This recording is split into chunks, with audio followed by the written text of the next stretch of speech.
In a time of world wars, atomic bombs, and skepticism unparalleled by any previous century, Tolkien produced an epic which celebrated beauty, heroism, grace, and optimism. The Lord of the Rings series is one such fantasy epic to rule them all. While all the characters are awesome, Gandalf is one of the most loved characters. But did you know of his parallels with Odin?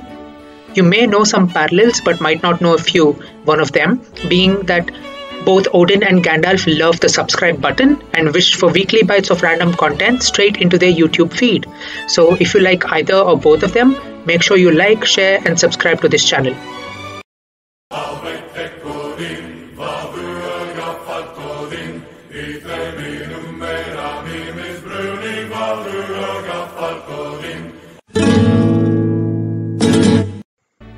The parallels between Odin and Gandalf start right from how they're introduced and their physical appearance to even their character arc. First, in The Hobbit, Gandalf was described as an old man with a staff, with a tall pointed blue hat, a long grey cloak, and a silver scarf over which a white beard hung down below his waist. In Norse mythology, Odin's form is presented in Odin and the Well of Knowledge much the same way, with dark cloak, white beard, and a staff being the commonalities. This wanderer version of Odin is his wet gram form.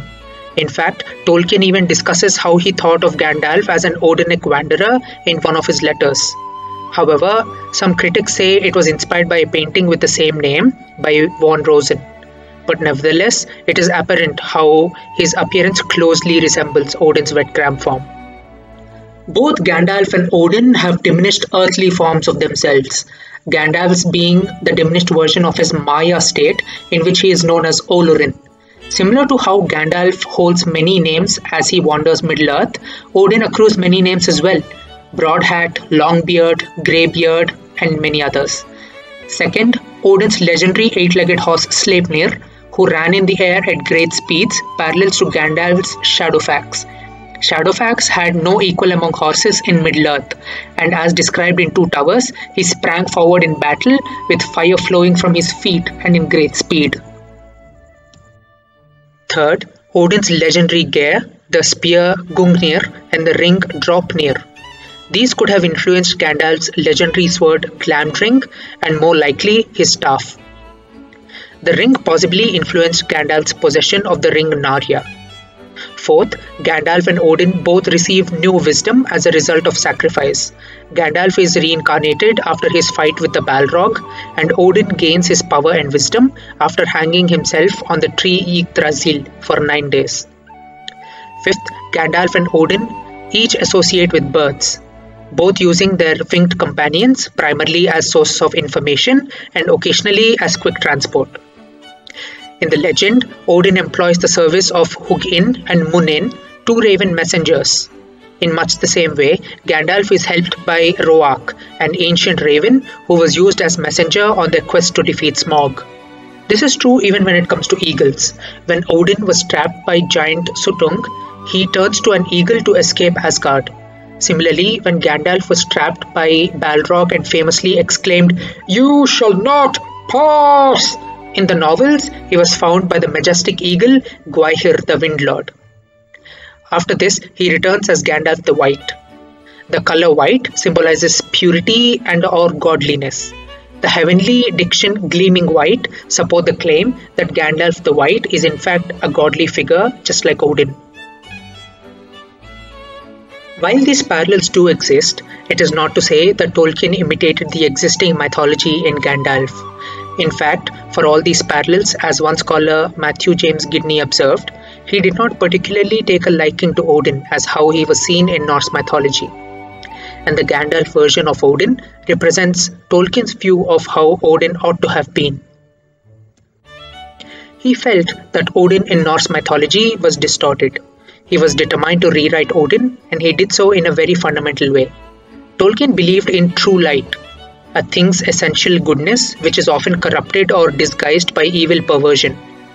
This true light can be seen in Tolkien's letter to his son Michael, where Tolkien laments the corruption of, quote, "that noble northern spirit, a supreme contribution to Europe, which I have ever loved and tried to present in its true light." This rewriting of Odin began with his poem The New Lay of the Volsungs, but it is more fully and coherently realized in his depiction of Gandalf in The Lord of the Rings. So how exactly did Tolkien do this? He took one such element which was common to both Christian and pagan views: northern courage.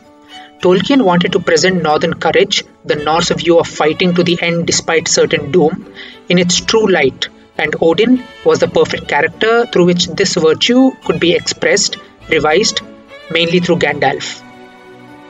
In addition to bearing many similarities mentioned before, both Odin and Gandalf function as somewhat like prophets who intervene in the lives of mortals in order to guide them through acts of courage. For example, Odin had the knowledge of his doom in Ragnarok. This directs Odin's attention towards humans as he prepares them and himself to meet the coming disaster with honor. Similarly, without Gandalf, the hobbits would have never started their courageous journey, the ring would have not been taken to Mount Doom, and there ultimately would have been no Shire to enjoy in the end. However, there is a key difference here. Unlike in Norse mythology, where ultimate doom and defeat is a foregone conclusion, Tolkien's tale is characterized by what Tolkien calls a eucatastrophe, which he calls the opposite of a tragedy. This conviction is at the heart of Tolkien's work and ultimately distinguishes Gandalf from Odin. While all those who follow Odin are eventually betrayed and destroyed with him, those who follow Gandalf find a loyal friend who guides them to improbable victory. Unlike Odin, when Gandalf stirs up Bilbo and then later Frodo, he does not send them off on hopeless quests. Though there are seemingly impossible trials to be faced, and even though the hobbits cannot see the end result themselves, Gandalf's bleak knowledge of a forthcoming good ending drives his actions. While for Odin, he is driven by the certainty of defeat.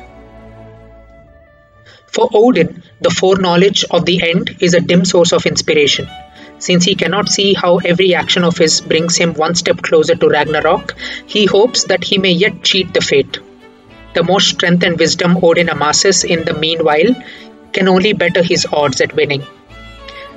Thus, it is in Odin's best interest to constantly rally the greatest warriors to his hall without delay. For Gandalf, however, his inability to see things close at hand is a source of anxiety. He tells Frodo that even the wise cannot see all ends. Later, even after he comes back as Gandalf the White and is preparing to march on the Black Gates, Gandalf still recognizes the potential for two very different outcomes. On the one hand, Gandalf and his friends may defeat Sauron, or that Sauron will regain the ring and cause doom.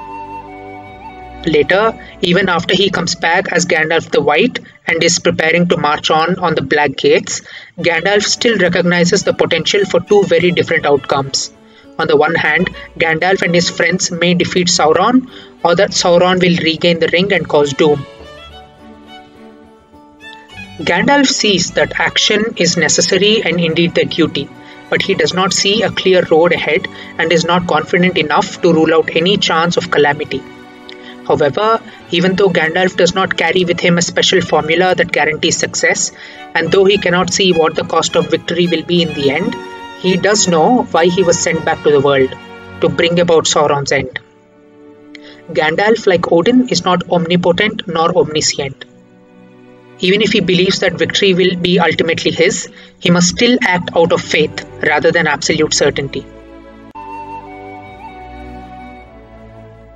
Odin proves to be most concerned with ennobling himself despite his ill fate, but Tolkien's epic is really concerned with ennobling the common people and the true light of northern courage, which the hobbits display thanks to Gandalf. And in doing so, Tolkien made Odin his own. That's it for today. Please like, share and subscribe, and thanks for watching.